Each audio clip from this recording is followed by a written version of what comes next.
પૈસા વધી જાય કે જાત્રાનું નિમિત્ત કરીને ફરવા જાય.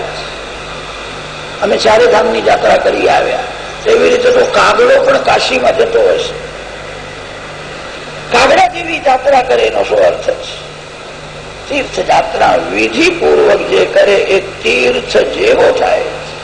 જાત્રા એવી કરો, જાત્રા કરીને ઘેર આવ્યા પછી જેને તમારા દર્શન થાય એને જાત્રાનું થોડું પુણ્ય મળે. જાત્રામાં 2 વાર ભોજન કરવું નહીં. કોઈ પણ તીર્થમાં જાઓ, તમારા માતા પિતાને ભૂલશો નહીં. માતા પિતાનું શ્રાદ્ધ કરો. જે માતા પિતાનું શ્રાદ્ધ કરતો નથી એના હાથની પૂજા દેવો લેતા નથી. આપણા શાસ્ત્રોમાં એવું લખ્યું છે, તીર્થમાં પ્રથમ માતા પિતાની પૂજા છે, પછી દેવોની પૂજા થાય. જે માતા પિતાની પૂજા કરતો નથી એના હાથની પૂજા દેવ લોકો લેતા નથી. શ્રાદ્ધમાં માતા પિતાની પૂજા થાય છે, અડધો કલાક લાગે છે. શ્રદ્ધાથી કરો. લોકોને હવે શ્રાદ્ધમાં શ્રદ્ધા રહી નથી. માતા પિતાના ઉપકાર ભૂલશો નહીં. આ શરીરમાં જે રુધિર છે તે માએ આપ્યું છે, શરીરમાં જે હાડકા છે, માંસ છે તે પિતાએ આપ્યું છે. માતા પિતાના ઉપકાર કોઈ દિવસ ભૂલશો નહીં. તીર્થમાં જે માતા પિતાનું શ્રાદ્ધ કરતો નથી એને તીર્થયાત્રાનું પુણ્ય મળે નહીં. જે માતા પિતાનું શ્રાદ્ધ કરતો નથી એના હાથની પૂજા દેવો પણ લેતા નથી, ના પાડે છે. તીર્થમાં માતા પિતાની પૂજા પ્રથમ છે, પરમાત્માની પૂજા પછી છે. વિધિપૂર્વક જાત્રા કરો. તીર્થમાં કોઈ પાપ છોડવું જોઈએ. આજકાલના લોકો પાપ છોડતા નથી. જે ફળ ભાવતું ન હોય એ ફળતા જઈને છોડી આવે. ફળ છોડવાથી લાભ નથી, કોઈ પાપ છોડો. હવે હું ક્રોધ નહીં કરું, ગમે તે થાય, મારું નુકસાન થાય ભલે થાય. તીર્થમાં જે પાપ છોડે છે, તીર્થમાં જઈને જે ભક્તિનો કોઈ નિયમ લે છે એને જાત્રાનું પુણ્ય મળે છે. વિદુરજીની જાત્રા વિધિ પૂર્વક છે. વિદુરજી અનેક તીર્થોમાં ફરતા ફરતા ગંગા કિનારે આવ્યા છે.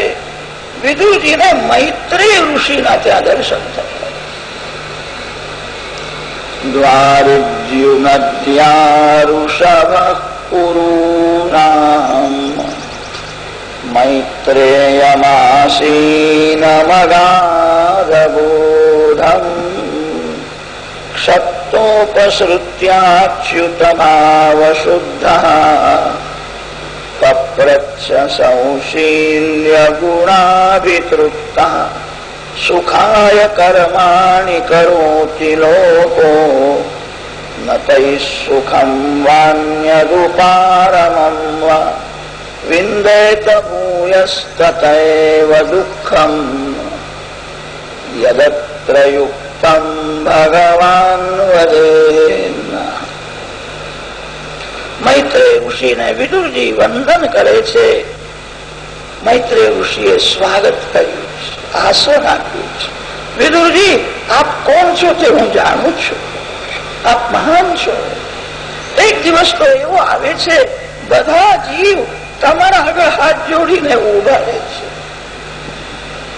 યમરાજાનો અવતાર છે.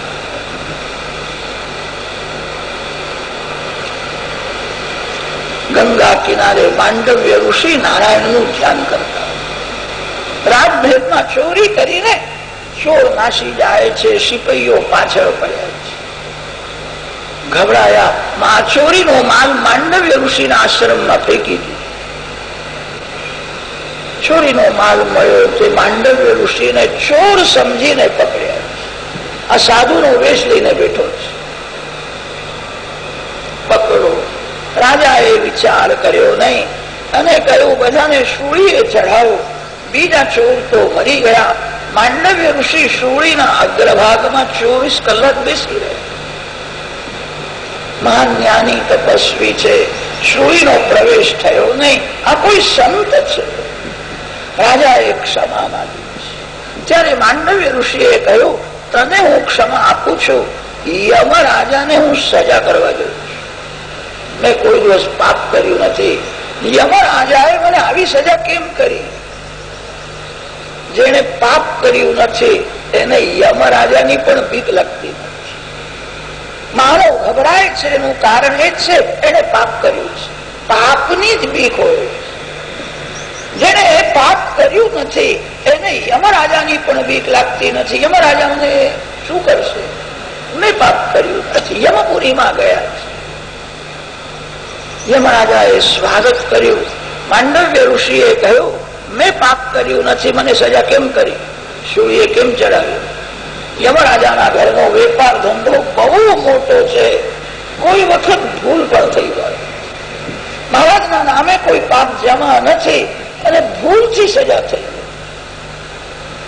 યમરાજ પણ ગભરાયા, કદાચ મને શાપ આપશે. યમરાજાએ કહ્યું, તમે 3 વર્ષના હતા ત્યારે એક પતંગિયાના પેટમાં કાંટો માર્યો હતો, તેથી મેં તમને સૂળી ઉપર બેસાડ્યો. માંડવ્ય ઋષિએ કહ્યું, ધર્મશાસ્ત્રનો નિયમ છે 5-6 વર્ષ સુધી બાળક અજ્ઞાન દશામાં હોય છે. અજ્ઞાનમાં જે કઈ પાપ કરે એની સજા સ્વપ્નમાં થાય. 3 વર્ષનો હતો, મેં આવું પાપ કરેલું, એની સજા સ્વપ્નમાં કરવી જોઈએ. ભગવાનના ન્યાયાસનમાં બેસીને તે અન્યાય કર્યો. હું તને સજા કરીશ. માનવ કોઈ મોટી ભૂલ કરે તો માનવ બીજા જન્મમાં 4 પગ વાળો પશુ થાય. માનવનો જન્મ દેવ થવા માટે છે. એટલી ભક્તિ રોજ કરો કે બીજો જન્મ પશુનો ન મળે. આ જન્મમાં તો હું બહુ મોટો થયા પછી થોડો સાવધાન થયો. મારે હવે કોઈ સંતના ઘેર જન્મ લેવો છે. બાલ્ય અવસ્થાથી જ ભક્તિ કરવી છે. પશુના જેવું જે પાપ કરે એ પશુ થાય. પાપે ભોગવવું જ પડે છે. પુણ્ય ભોગવવાની ઈચ્છા ન હોય તો પુણ્ય કૃષ્ણાર્પણ થઈ શકે. સંતો ઘણું પુણ્ય કરે છે, ભગવાનને અર્પણ કરે છે. આ પુણ્યનું ફળ મારે લેવું નથી. પુણ્યનું ફળ છે સુખ. જે અતિ સુખ ભોગવે છે એના હાથે પાપ થઈ જ જાય. અને તેથી સંતો પુણ્યનું ફળ સુખ ભોગવવાની ઈચ્છા રાખતા નથી. પુણ્ય કૃષ્ણાર્પણ કરે. પાપ ભોગવીને પાપનો વિનાશ કરે. પુણ્ય કૃષ્ણાર્પણ થાય, પાપ કૃષ્ણાર્પણ થાય. પાપ ભોગવવું જ પડે. કોઈ સારું કામ કરે તો સરકાર એને બક્ષિસ આપે છે. એ બક્ષિસ સરકારને પાછું આપે છે. મારે લેવું નથી, હું સરકારને સમર્પણ કરું છું. બક્ષિસ કોઈ પાછું આપે તો સરકાર લેવા તૈયાર છે. કોઈએ મોટો ગુનો કર્યો અને સરકાર એને સજા કરે, પછી એ ગુનેગાર એમ બોલે કે આ સજા હું સરકારને સમર્પણ કરું. અરે સજા કેવી રીતે સમર્પણ થાય? બક્ષિસે સમર્પણ થઈ શકે. પુણ્ય કૃષ્ણાર્પણ થાય, પાપ કૃષ્ણાર્પણ થતું નથી. પાપ ભોગવવું જ પડે છે. પાપનો નાશ ભોગથી જ થાય છે.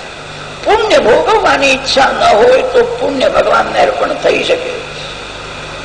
મારે પુણ્યનું ફળ સુખ ભોગવવું નથી. સુખ ભોગવતા પાપ થઈ જાય છે.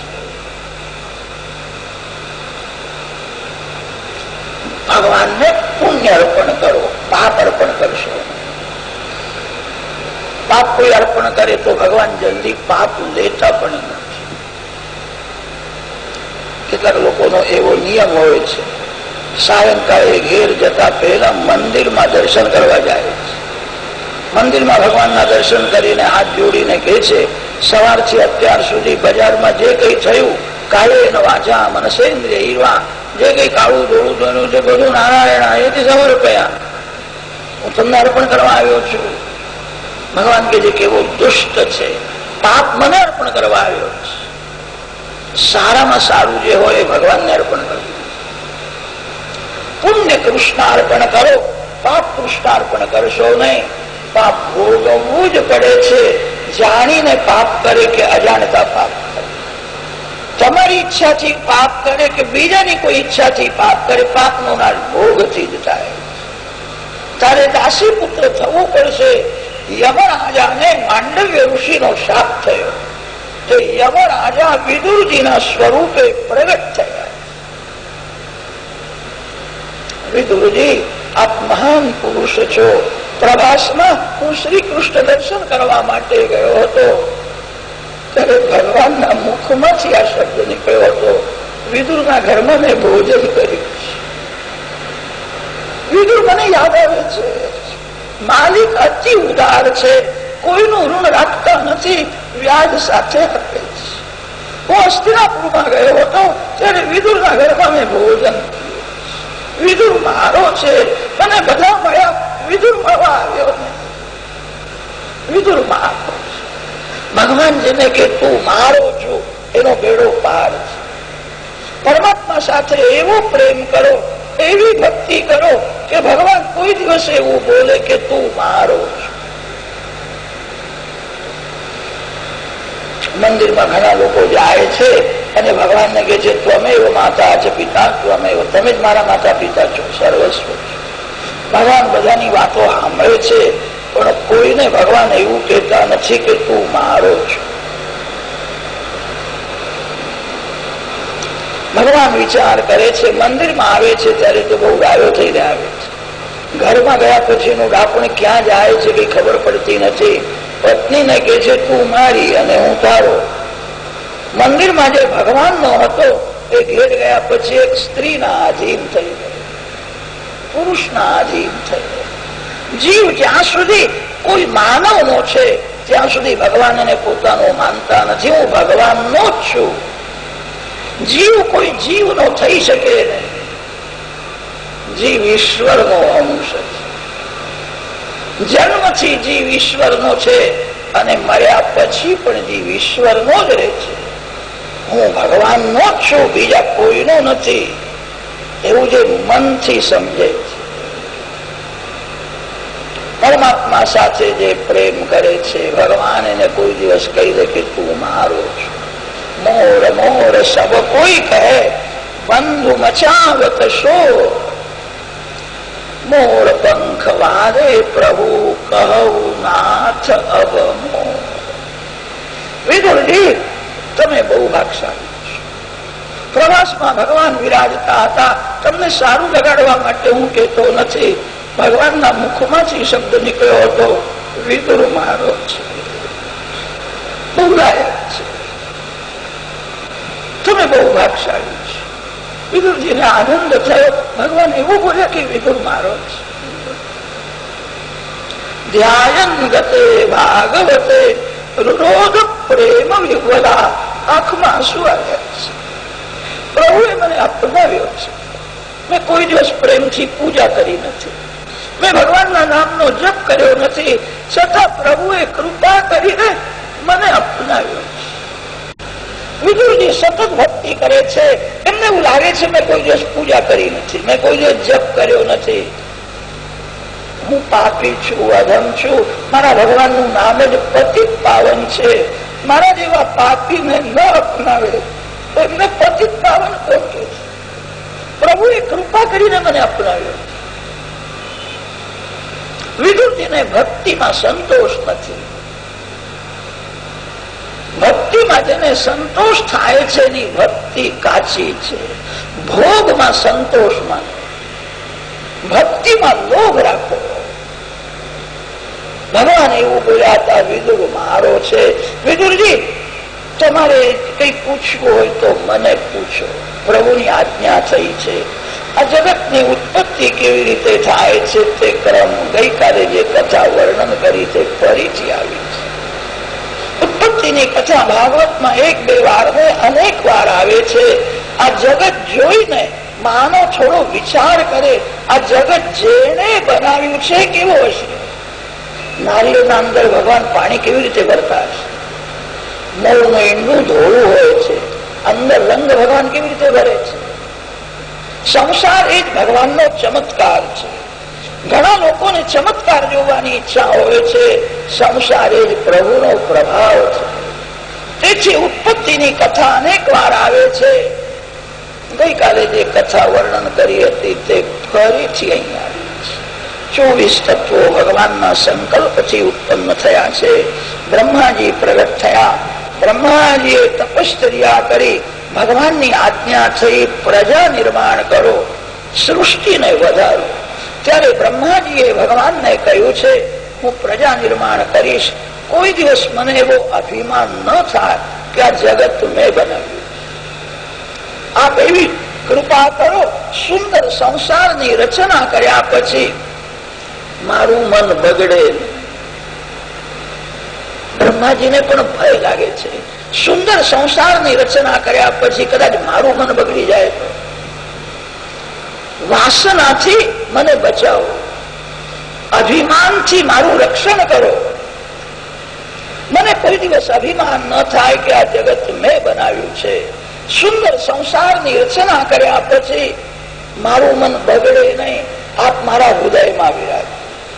મન બગડતા વાર લાગતી નથી. મોટી મોટી જ્ઞાનની વાતો કરનારો માનવ 5-10 મિનિટ માટે મૂર્ખ થઈ જાય. બ્રહ્માજી ભગવાનને મનાવે છે વાસનાથી મને બચાવો, અભિમાનથી મારું રક્ષણ કરો. તમારા ભગવાનની તમે પણ રોજ પ્રાર્થના કરો. મને અભિમાન ન થાય, મારું મન બગડે નહીં, મનમાં વિકાર વાસના આવે. આપ મારું રક્ષણ કરો કે તારું મન બગડશે નહીં. બ્રહ્માજીએ ષડવિધ પ્રાકૃત સૃષ્ટિ, વૈકૃત સૃષ્ટિ ઉત્પન્ન કરી છે. ડાબા અંગમાંથી શતરૂપા રાણી અને જમણા અંગમાંથી સ્વયંભૂ મનુ થયા છે. મનુ મહારાજને કહ્યું પ્રજા નિર્માણ કરો. તે સમયે રાક્ષસો પૃથ્વીને પાતાળમાં લઈ ગયા હતા. પૃથ્વીને બહાર કોણ કાઢશે? બ્રહ્માજી નારાયણનું ધ્યાન કરવા લાગ્યા. તે સમયે વરાહ ભગવાન પ્રગટ થયા. વરાહ નારાયણે ગર્જના કરી ધીરે ધીરે સ્વરૂપ વધાર્યું. પાતાળમાં પધાર્યા. પૃથ્વીને બહાર લઈ આવ્યા છે. માર્ગમાં હિરણ્યાક્ષ નામનો રાક્ષસ મળ્યો. એનો ઉદ્ધાર કર્યો છે. પૃથ્વીની સ્થાપના જળમાં કરી છે. મનુ મહારાજને કહ્યું રાજાની ગાદી પ્રજાને સુખી કરવા માટે, પ્રજાને રાજી કરો. જે રાજાના રાજ્યમાં પ્રજા દુઃખી થાય છે એ રાજાની દુર્ગતિ થાય. મનુ મહારાજને પૃથ્વીનું રાજ આપ્યું છે. પૃથ્વીની સ્થાપના જળમાં કરી છે. વરાહ ભગવાન વૈકુંઠ ધામમાં પધાર્યા છે. વરાહ નારાયણની કથા સાંભળ્યા પછી થોડુંક મનન કરવાની આજ્ઞા આપી છે. વરાહ ભગવાન સંતોષનું સ્વરૂપ છે. પૃથ્વીનું રાજ મળ્યું, કઈ લીધું નહીં, મનુ મહારાજને આપ્યું. મનુ મહારાજ માનવ સમાજના આગેવાન. મનુ મહારાજને કહ્યું પ્રજાને સુખી કરો. વરાહ ભગવાન સંતોષનું પ્રતીક છે. હિરણ્યાક્ષ મળ્યો હતો એ લોભ છે. લોભને સંતોષથી મારો. ભોજનમાં સંતોષ માનો. મેં બહુ ખાધું છે. ખાવાથી તૃપ્તિ થતી નથી. જીભને મનને સમજાવવાથી તૃપ્તિ થાય. મેં ભોજન બહુ કર્યું છે, ભજન કર્યું નથી. જેને ભોજનમાં સંતોષ છે એ પાપ કરતો નથી. કેટલાક લોકો તો યાદ રાખે છે 8-10 દિવસ થયા ઢોકળા ખાધા નથી, આજે થવાનું. અરે 8-10 દિવસમાં ઢોકળા ખાધા નહીં તે યાદ રાખ્યું. આજ સુધી કેટલા ખાધા છે તે કઈ લખી રાખ્યું છે? 2-4 મણ તો તારા પેટમાં ગયા જશે. ખાવાથી તૃપ્તિ થતી નથી. ભોજનમાં સંતોષ માનો. સંસાર સુખમાં સંતોષ માનો. સંપત્તિમાં સંતોષ માનો. સંતોષથી લોભને મારો. લોભ જ પાપ કરાવે છે. માનો થોડી ભક્તિ કરે છે, આંખથી જીભથી પાપ પણ બહુ કરે. પાપ છોડીને ભક્તિ કરે તો ભગવાનનો આનંદ મળે. પાપ થાય છે લોભથી. લોભને સંતોષથી મારો. હિરણ્યાક્ષ રાક્ષસ છે. અક્ષ શબ્દનો અર્થ છે આંખ અને હિરણ્ય શબ્દનો અર્થ છે સોનું. જેના આંખમાં પૈસો છે એ રાક્ષસ જેવો છે. ભક્તિમાં આંખ મુખ્ય છે. ભગવાનને આંખમાં રાખો. આંખમાં કામ આવે નહીં, આંખમાં પૈસો આવે નહીં. તમે જે દેવની પૂજા કરો છો એ દેવને ઘરમાં રાખશો નહીં, આંખમાં રાખો. ભક્તિમાં આંખ મુખ્ય છે. જેની આંખ બગડેલી છે એ મંદિરમાં જઈને પણ પાપ કરે છે. પાપ છોડીને ભક્તિ કરો. ભગવાન મનુ મહારાજને પૃથ્વીનું રાજ આપ્યું, વૈકુંઠ ધામમાં પધાર્યા. મનુ મહારાજ બ્રહ્માવર્તમાં રાજ કરવા લાગ્યા. મનુ મહારાજના ત્યાં આકુતિ, દેવહૂતિ, પ્રસૂતિ નામની 3 કન્યાઓ થઈ. દેવહૂતિનું લગ્ન કરદમ ઋષિ સાથે થયું હતું. એમના ઘેર જે દીકરો થયો એનું નામ કપિલ ભગવાન. કપિલ મહામુનિએ માતા દેવહૂતિને તત્વજ્ઞાનનો ઉપદેશ કર્યો. વિદુરજીએ પ્રશ્ન કર્યો, કપિલ મહામુનિની કથા સાંભળવાની ઈચ્છા છે. દુષ્ટમ દતાદ્યાખિલ સત્વરાશે સંસિધ્યમક્ષણોસ્તવ દર્શનમ યદ્દર્શનમ જન્મવિરીડ્ય સદ્ભિઃ આશાસતે યોગિનો યોગરૂઢા. કરદમ ઋષિ સરસ્વતી નદીના કિનારે તપ કરે. દમ શબ્દનો અર્થ છે સંયમ. જેના જીવનમાં સંયમ છે. કરદમ ઋષિ જીતેન્દ્રિય છે. તમે બધા માલિક છો, ઇન્દ્રિયો નોકર છે. જે માલિક નોકરના આધીન રહે છે એ માલિક બહુ દુઃખી થાય. નોકર માલિકના આધીન રહે. તમારે જ્યાં જવું હોય ત્યાં તમારો નોકર આવે. નોકરને જ્યાં જવું હોય ત્યાં તમે જશો નહીં. તમારે જવું છે ભગવાનના ચરણમાં. તમારી આંખ ભગવાનમાં રાખો. આંખને જ્યાં જવું છે ત્યાં તમે જશો નહીં. આંખનો સંયમ, જીભનો સંયમ બહુ સુખ આપે. કરદમ ઋષિ જીતેન્દ્રિય છે. જે જીતેન્દ્રિય છે એ જ ભક્તિ કરી શકે છે. જે ઇન્દ્રિયોનો દાસ છે એ ભગવાનની ભક્તિ શું કરશે? એક સંત કહેતા હતા, ભારતની દશા ક્યારથી બગડી ગઈ. ભારતના લોકો બજારનું ખાવા લાગ્યા, હોટલમાં ખાય. બજારની વસ્તુમાં અનેકની નજર પડે છે, દૃષ્ટિ દોષ આવે છે. બધાની આંખ શુદ્ધ નથી હોતી. બજારનું ખાવું નહીં. બજારમાં થોડી સ્વચ્છતા ભલે દેખાય, પવિત્રતા જરા પણ નથી. બજારનું ખાવા લાગ્યા, જીભ બગડી ગઈ, જીવન બગડ્યું. સિનેમા જોવા લાગ્યા, આંખ બગડી ગઈ. જીવનમાં સંયમ રહ્યો નહીં, જીવન બગડ્યું. જે જીતેન્દ્રિય છે એ જ ભક્તિ કરી શકે છે. જ્યાં સંયમ છે ત્યાં જ્ઞાન ટકે છે.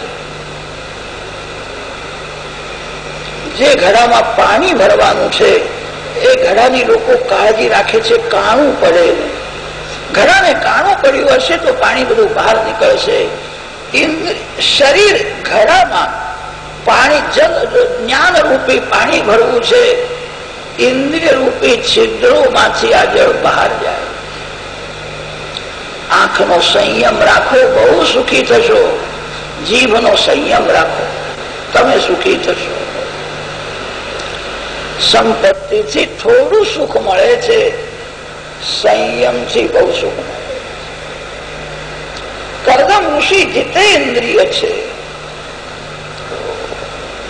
અનેક વર્ષ તપશ્ચર્યા કરી છે, ભગવાનના દર્શન થયા. કરદમ ઋષિએ ભગવાનની સ્તુતિ કરી છે અને કહ્યું છે, તમારા દર્શન કર્યા પછી તમારી પાસે જે સંસારનું સુખ માગે છે એ અજ્ઞાની જીવ છે. એ ભગવાનના સ્વરૂપને જાણતો નથી. સંસારનું સુખ તો પશુ પક્ષીઓને પણ મળે. ભગવાનની ભક્તિ ભગવાનના માટે કરો. હું એવું બોલું છું પણ હું શું કરું? મારા પિતાજીની મને આજ્ઞા થઈ છે, તું લગ્ન કર. લગ્ન કરવા માટે મેં તપ કર્યું છે. લગ્ન કરવાની તો ઈચ્છા છે. હું ઘરમાં જ સત્સંગ માંગુ છું. હું કામ પત્ની માંગતો નથી, હું ધર્મ પત્ની માંગુ છું. અમારા ઋષિઓએ સ્ત્રીને ધર્મ પત્ની માની. સ્ત્રી ભોગનું સાધન નથી, સ્ત્રી ભક્તિનું સાધન છે. સ્ત્રી કામ પત્ની નથી, સ્ત્રી ધર્મ પત્ની. કન્યાદાનનો જયારે સંકલ્પ થાય છે ત્યારે કન્યાનો પિતા જમઈ રાજને સાવધાન કરે. અનેન વરેણ અસ્યામ કન્યાયામ ઉત્પાદયિષ્યમાણ સંતત્યા દશ પરાન દશ અવરાન મામિતિ એકવિંશતિ પુરુષાન ઉદ્ધર્તુમ આત્મનસ્ત શ્રી લક્ષ્મી નારાયણ પ્રીતયે ઇમામ કન્યામ સહ ધર્માચરણાય તુભ્યમહમ સંપ્રદદે. મારી કન્યા હું તને આપું છું. વિલાસી જીવનમાં ગાળવા માટે મારી કન્યા હું તને આપતો નથી. યાદ રાખજે, મારી કન્યા તારી ધર્મ પત્ની છે, કામ પત્ની નથી. સ્ત્રી ધર્મનું સાધન છે. એકલો પુરુષ ધર્મનું પાલન કરી શકતો નથી. પુરુષને સ્ત્રીની જરૂર છે. એકલી સ્ત્રી પણ ધર્મનું પાલન કરી શકે નહીં. સ્ત્રીને પુરુષની જરૂર છે.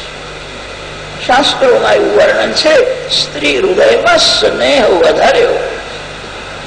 સ્નેહ પ્રધાન હૃદય હોવાથી સ્ત્રી હૃદયમાં સેવા કરવાની ભાવના હોય છે. બાળકને માં જ મોટો કરી શકે. માં ન હોય, પિતા પૈસા ભલે આપે પણ મોટો કરી શકે નહીં. પુરુષના હૃદયમાં પ્રેમ ઓછો હોય. સ્ત્રી હૃદય સ્નેહ પ્રધાન છે. શાસ્ત્રોમાં એવું લખ્યું છે, સ્ત્રીમાં સ્નેહ તો વધારે છે. સ્ત્રીની બુદ્ધિ મંદ હોય, પુરુષની બુદ્ધિ તીવ્ર હોય. સ્નેહ કરવા લાયક કોણ છે? કોની સેવા કરવી જોઈએ? કેટલી સેવા કરવી જોઈએ? સ્ત્રી હૃદય સ્નેહ પ્રધાન છે, ભોળો છે. સ્ત્રી હૃદય બરાબર પરીક્ષા કરી શકે નહીં. સ્ત્રીની બુદ્ધિ મંદ છે. પુરુષમાં સ્નેહ તો ઓછો છે, પુરુષની બુદ્ધિ તીવ્ર હોય. પુરુષ બરાબર પરીક્ષા કરી શકે છે. પુરુષની બુદ્ધિ અને સ્ત્રીનો સ્નેહ બે જયારે ભેગા થાય છે ત્યાં ભક્તિ પ્રગટ થાય. સ્ત્રી ધર્મનું સાધન છે. એવી કોઈ લાયક કન્યા સાથે મારું લગ્ન થાય કે જે મને ભક્તિમાં સાથ આપે. હું ધર્મ પત્ની માંગુ છું. એવી કોઈ લાયક કન્યા સાથે મારું લગ્ન થાય કે જે મને પાપ કરતા અટકાવે. હું સ્ત્રીનો સંગ માંગતો નથી, હું ઘરમાં સત્સંગ માંગુ.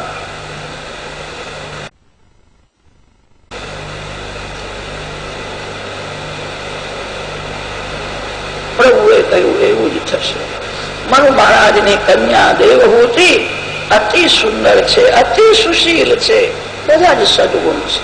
દેવહૂતિ સાથે તમે લગ્ન કરો, તમારો ગ્રહસ્થાશ્રમ જગતને આદર્શ રૂપ થશે. તમારા ઘેર પુત્ર રૂપે હું આવીશ. મનુ મહારાજને કન્યાની ચિંતા થઈ હતી. કન્યા મોટી થઈ છે, રાજકન્યા છે, પણ એની એવી ઈચ્છા છે કોઈ કામી રાજા સાથે મારે લગ્ન કરવું જ નથી. કોઈ જ્ઞાની ભગવત ભક્ત પતિ મળે તો જ લગ્ન કરો. રાજકન્યા છે, એનું જીવન બહુ સારું છે. જ્ઞાની હોય, ભગવત ભક્ત હોય, એ રાજકન્યા સાથે કેવી રીતે લગ્ન કરે? નારદજીએ કહ્યું છે, કરદમ ઋષિને લગ્ન કરવાની ઈચ્છા થઈ છે. મહાજ્ઞાની છે, ભગવત ભક્ત છે. આ કન્યા તમે કરદમ ઋષિને અર્પણ કરો. મનુ મહારાજ શતરૂપા રાણી દેવહૂતિ કન્યા સાથે કરદમ ઋષિના આશ્રમમાં આવ્યા. શાંત વાતાવરણ છે. પશુ પક્ષીઓ પણ વેરને ભૂલી ગયા. અહિંસાનો ઉપાસક જ્યાં રહે છે એના સંગમાં આવેલા પશુઓ પણ હિંસા છોડે છે. જે કાયા વાણી મનથી કોઈની હિંસા કરતો નથી, કોઈના માટે ખરાબ વિચાર કરે તે હિંસા કરવા જેવું જ પાપ છે. કોઈના માટે ખરાબ શબ્દ બોલે એ હિંસા કરવા જેવું જ પાપ છે. જે કાયા વાણી મનથી કોઈની હિંસા કરતો નથી એના સંગમાં આવેલા પશુઓ પણ હિંસા છોડે છે. ઋષિઓના આશ્રમમાં પશુ પક્ષી વેર નહીં ભૂલે. વાઘ સિંહો બેઠા છે, ગાય બેઠી છે, વાછડા બેઠા છે. વાઘને મારવાની ઈચ્છા થતી જ નથી. કેવો સત્સંગનો મહિમા છે, કેવો દિવ્ય આશ્રમ છે. આ આશ્રમમાં મારી કન્યા રહેવાની છે. મનુ મહારાજ શતરૂપા રાણી દેવહૂતિ સાથે આવ્યા છે. કરદમ ઋષિએ જોયું, મનુ મહારાજ આવ્યા છે. એમના પાછળ જે કન્યા છે એ જ ભવિષ્યમાં મારી પત્ની થવાની છે. પ્રભુ એના વખાણ બહુ કર્યા છે. હું એકવાર પરીક્ષા કરું કન્યા કેવી છે. બહુ વાતો કરવાથી, પ્રશ્નો પૂછવાથી પરીક્ષા થતી નથી. બહુ વિવેકથી પરીક્ષા કરી છે. 3 ગર્ભના આસન રાખ્યા છે. મનુ મહારાજ વંદન કરે છે ત્યારે કહ્યું આસનમાં વિરાજો. શતરૂપા રાણીને બીજું આસન આપ્યું છે. ત્રીજું આસન જે હતું તે દેવહૂતિને સંકેત કર્યો તારા માટે આસનમાં બેસો. દેવહૂતિએ વિચાર કર્યો મારા માટે પતિ એ પરમાત્મા છે. મારા પતિદેવ આસન આપે અને તે આસનમાં હું બેસું તો મને પાપ લાગશે. આસનમાં હું ન બેસું તો કદાચ એમને ખોટું લાગશે. મેં પ્રેમથી આસન આપ્યું હતું, આસનનો સ્વીકાર કર્યો નહીં. હું શું કરું? બહુ ભણેલી તો નથી, સ્ત્રી ધર્મને જાણે છે. જમણો હાથ આસનમાં રાખ્યો છે અને ધરતીમાં બેસે છે. આપે જે આસન આપ્યું એનો મેં સ્વીકાર કર્યો છે. આપ મારા ભગવાન છો, હું તમારી દાસી છું. તમે આસન આપો તે આસનમાં હું કેવી રીતે બેસું? જમણો હાથ આસનમાં રાખીને બતાવ્યું આસનનો મેં સ્વીકાર કર્યો છે. હું ધરતીમાં બેઠી. સ્ત્રી પતિમાં નારાયણના દર્શન કરે, પતિ પત્નીમાં લક્ષ્મીના દર્શન કરે. ઘરમાં જ લક્ષ્મી નારાયણ, ઘરમાં પ્રેમથી રહો, આનંદમાં રહો. ઘરમાં એક એક જીવમાં ભગવાનના દર્શન કરો. પત્નીના પુણ્યથી પતિ સુખી થાય. પત્ની અતિશય પુણ્યશાળી હોય તો પતિનું આયુષ વધે છે. પત્નીના પુણ્યથી ઘરમાં લક્ષ્મી આવે છે. પતિ પત્નીમાં લક્ષ્મીના દર્શન કરે અને પત્ની પતિમાં નારાયણના દર્શન કરે. ઘરના એક એક જીવમાં ભગવાનની ભાવના. દેવહૂતિએ આસનનો સ્વીકાર કર્યો, ધરતીમાં બેઠી. કરદમ ઋષિએ તે જોયું છે, બહુ લાયક છે, પરીક્ષામાં પાસ છે. મનુ મહારાજે કહ્યું કે આ કન્યાદાન કરવા માટે હું આવ્યો છું. આપ આ કન્યાદાનનો સ્વીકાર કરો. કરદમ ઋષિએ કહ્યું મને લગ્ન કરવાની ઈચ્છા છે. મારે સાવધાન થઈને લગ્ન કરવું છે. મારું લગ્ન કામનો વિનાશ કરવા માટે. જીવ અને ઈશ્વર બે સાથે જ રહે છે. કોઈ પણ જીવને ભગવાન છોડતા જ નથી. ભગવાન જીવ સાથે સર્વકાળે છે. પરમાત્મા જીવને જુએ છે. આ જીવને ઈશ્વરના દર્શન થતા નથી. જીવ અને ઈશ્વર આ બેના વચમાં એક પડદો છે. કામ એ જ પડદો છે. કામ રૂપી પડદો હોવાથી જીવને પરમાત્માનો અનુભવ થતો નથી. મારું લગ્ન કામનો વિનાશ કરવા માટે. ધર્મની મર્યાદામાં રહીને વિવેકથી કામ સુખ ભોગવીને મારે કામનો વિનાશ કરવો છે. કામને ઋષિઓએ પુરુષાર્થ માન્યો છે. કામ સુખ ભોગવવાની આજ્ઞા છે.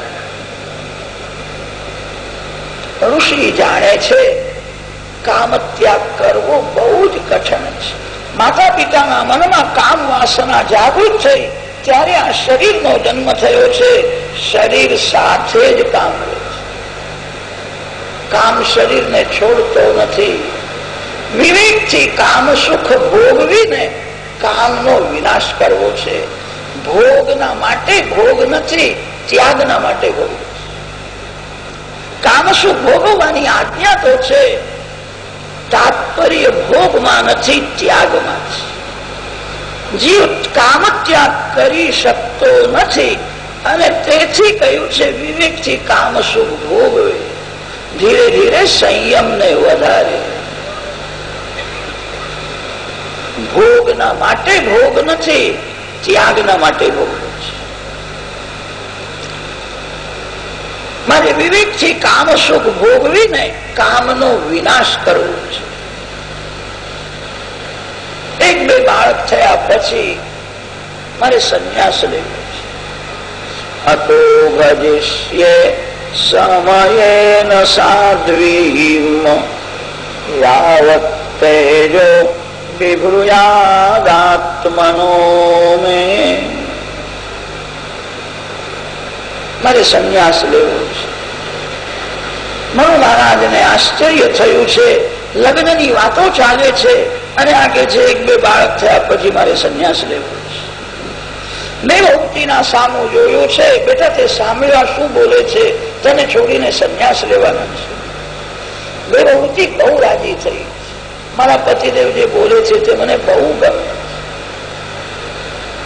મારા પતિદેવ સંન્યાસ લેશે તો મારું જીવન પણ સંન્યાસીના જેવું જ થશે. પતિ પત્નીનો પવિત્ર સંબંધ સંસાર સાગર તરવા માટે છે, ડૂબવા માટે નથી. પત્ની છે નૌકા અને પતિ છે નાવિક. નૌકા ન હોય તો નાવિક સામે કિનારે જઈ શકે નહીં. નૌકા તો છે, નૌકા ચલાવનાર નાવિક ન હોય તો નૌકા શું કરશે? સંસાર સાગરના પાર જેવું છે, પરમાત્માના ચરણે જેવું છે. પતિ પત્નીનો પવિત્ર સંબંધ પરમાત્માના માટે થયો છે, સંસાર સમુદ્રમાં ડૂબવા માટે થયો. દેવ સંન્યાસ લેશે તો મારું જીવન પણ સંન્યાસીના જેવું જ થશે. મારા પતિદેવ જે બોલે છે મને બહુ ગમે છે. મારી એવી ઈચ્છા નથી મારા પતિ મારા આધીન રહે, મારામાં આશક રહે. એમનું કલ્યાણ એ મારું કલ્યાણ. દેવહૂતિની પૂર્ણ સંમતિ છે. વિધિપૂર્વક લગ્ન કરવામાં આવે છે. વરકન્યાને આશીર્વાદ આપીને મનુ મહારાજ ઘેર ગયા છે. દેવહૂતિએ વિચાર કર્યો આજ સુધી હું રાજકન્યા હતી, હવે એક તપસ્વી ઋષિની પત્ની છું. વસ્ત્રાભૂષણો ઉતારીને મૂકી દીધા છે. સાદો વેશ ધારણ કર્યો છે. એક આશ્રમમાં પતિ પત્ની તપસ્યા કરે છે. જીવનમાં પરિપૂર્ણ સંયમ છે. પતિ પત્નીમાં અતિશય પ્રેમ છે. પ્રેમ તો છે, બોલતા નથી, મૌન છે. એક ઘરમાં રહીએ એટલે બોલવું જ પડે છે. બોલવાનું તો શું, કરદમ ઋષિએ સંયમ એવો વધાર્યો, આંખ ઊંચી કરીને જોતા પણ નથી. કેવો સંયમ! ગૃહસ્થાશ્રમમાં પતિ પત્ની 12 વર્ષ સુધી બરાબર સંયમ રાખે તો કોઈ મહાન પુરુષનો જન્મ થાય. એક ઘરમાં ઘણા વર્ષો સુધી સંયમ રાખ્યો છે, પછી દેવહૂતિના પેટમાં ગર્ભ થયો. તુષ્ટોમધ્ય તવ માન વિમાનદાયા શુશ્રૂષયા પરમયા પરયા ચ ભક્ત્યા યો દેહિનામ અયમતીવ શુરુત્સ્વદેહો નાવેક્ષિત સમુચિતા ક્ષપિતુમ મદર્થે. દેવહૂતિના પેટમાં ભગવાન નારાયણ આવ્યા છે, મુખમાં તેજ દેખાય છે, 9 માસ પરિપૂર્ણ થયા છે. કપિલ મહામુનિનું હવે પ્રાગટ્ય થવાનું છે. આજે સાધુ સંન્યાસીઓને બહુ આનંદ થયો. તમે કોઈ વખત કુંભ મેળામાં ગયા હશો. પ્રયાગરાજમાં કુંભ મેળો થાય, લાખો સાધુઓ મહાત્માઓ આવે છે. નિરંજની અખાડો, નિર્વાણી અખાડો, અખાડામાં કપિલ મહામુનિની પૂજા કરે છે. સંતો કપિલ મહામુનિને સદગુરુ માને છે. અમારા ગુરુદેવ આવવાના છે. સંતોને આનંદ થયો છે. પરમ પવિત્ર કાર્તિક માસ, કૃષ્ણ પક્ષ, પંચમી તિથિ, બુધવાર, મધ્યાહ્ન કાળમાં કપિલ નારાયણ ભગવાન કી. કપિલ મહામુનિના ચરણમાં કમળનું ચિહ્ન દેખાય છે, સ્વસ્તિકનું ચિહ્ન દેખાય છે. બ્રહ્માજી ત્યાં આવ્યા હતા. આ નારાયણનો અવતાર થયો છે. હવે તમારે સંન્યાસ લેવો હોય તો લઈ શકો છો. કપિલ દેવ મોટા થયા છે. કર્દમ ઋષિએ કહ્યું, મને આજ્ઞા આપો તો સંન્યાસ લેવો છે. પિતાજી, હું આપને શું કહું એટલું જ કહું છું, વૈરાગ્યથી જ સંન્યાસની શોભા છે. વૈરાગ વિના સંન્યાસ શોભે નહીં. સંન્યાસ લીધા પછી ઘરનું સ્મરણ કરે, એને બહુ પાપ લાગે. સંન્યાસ લીધા પછી પરોપકારની બહુ પ્રવૃત્તિ કરે, સારું નથી. બહુ પરોપકાર કરવા જતા મન બગડે છે. બહુ પરોપકાર કરવા જતા અભિમાન આવે છે. પરોપકારથી પણ ભગવાનની ભક્તિ શ્રેષ્ઠ છે. નારાયણનું ધ્યાન કરો, ઓમકારનો જપ કરો. સંન્યાસનો વિધિ બરાબર થાય તો વિધિ જોનારને વૈરાગ આવે એવો વિધિ હોય. જે દિવસે સંન્યાસ લેવાનો હોય તે દિવસે 108 વાર ગંગાજીમાં સ્નાન કરવું પડે છે. છેલ્લું સ્નાન થાય ત્યારે લંગોટી અને જનોઈ ગંગાજીમાં છોડીને બહાર આવવા. બહાર કુટુંબના લોકો જે બેઠા હોય બધાને નારાયણનું સ્વરૂપ સમજીને સાષ્ટાંગ પ્રણામ કરવા. તમારો મારો સંબંધ પૂરો થાય છે. પત્ની હોય તો પત્નીમાં માતૃભાવ રાખીને પત્નીને પણ વંદન કરે. તારો મારો સંબંધ હવે બદલાય છે. તે સમયે પત્ની પતિદેવના હાથમાં લંગોટી આપે. તમને વસ્ત્રની જરૂર નથી, વાસનાનો વિનાશ કર્યો છે, નગ્ન ફરવું સારું નથી, આ લંગોટી પહેરો. પત્ની લંગોટી આપે છે, તે પહેરીને છેલ્લો અગ્નિમાં હોમ કરવામાં આવે છે.